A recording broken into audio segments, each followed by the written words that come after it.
gaji itu paling banyak kita pergunakan memang untuk kebutuhan kita dan untuk menafkahi keluarga kita. Itu yang pertama, ya.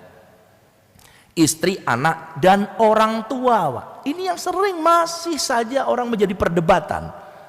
Ya, padahal jelas menafkahi itu anak, istri, dan orang tua bagi Anda semua. Ya, wahai kaum laki-laki, kaum muslimin yang masih punya bapak ibu, gunakan kesempatan surga Anda untuk mendapatkan surganya melalui tadi ridho mereka. Salah satunya adalah menafkahi mereka. Ustaz, bapak ibu kaya lebih kaya dari saya, Ustaz. Enggak seperti itu pola pikirnya. Kalau bapak ibu kita kaya, akhirnya kita enggak sedekah ke bapak ibu. Kita tidak menafkahi bapak ibu. Itu bagaimana? Padahal bapak ibu itu bukan masalah nilainya. Bentuk perhatian, Anda datang, Anda berkunjung, itu menggunakan harta loh. Tapi hari ini, subhanallah, berapa tahun enggak pulang? Saya udah 5 tahun. Mobil punya, rumah punya, mewah. Tapi dia nggak pernah pulang. Ditanya kenapa nggak pernah pulang? Sekali pulang habisnya jutaan, Pak, mahal. La haula wala quwata illa billah. Bagaimana mungkin hidup kita mau diridhoi oleh Allah karena orang tua kita tidak ridho kepada kita? Ya. Jadi pertama kita menafkahi anak, istri, dan orang tua kita. Ini yang saya katakan bagi kaum laki-laki, Pak, ya. Kalau perempuan tidak. Karena ada orang juga bertanya, loh Ustaz, berarti siapa yang menafkahi bapak ibu saya? Anak laki-lakinya bapak ibu Anda. Oh iya ya, paham ya Pak ya. Jadi di situ pertama. Yang kedua, ini Pak, prioritas kedua setelah kita nafkahi anak istri kita dan keluarga kita beserta orang tua, bayar hutang ternyata nomor 2 ini.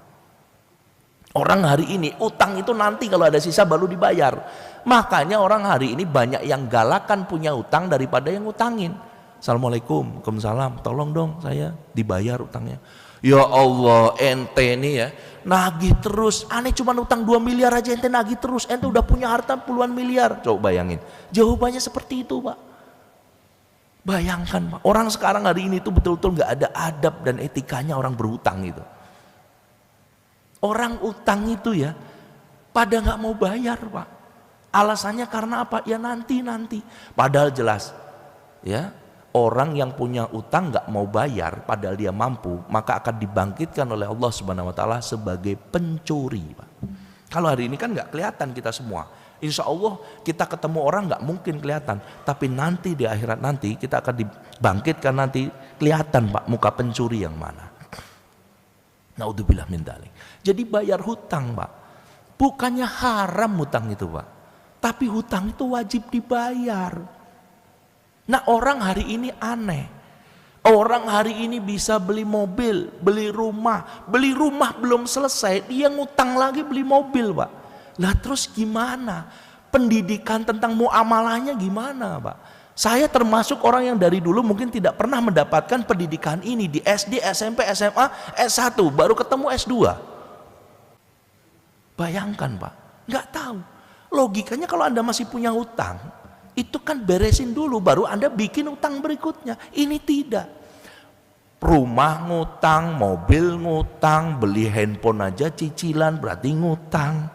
Bahkan sekarang ada yang peleter ini, Pak, yang tadi saya sampaikan di awal, itu dari mulai mesin cuci sampai handphone itu semua.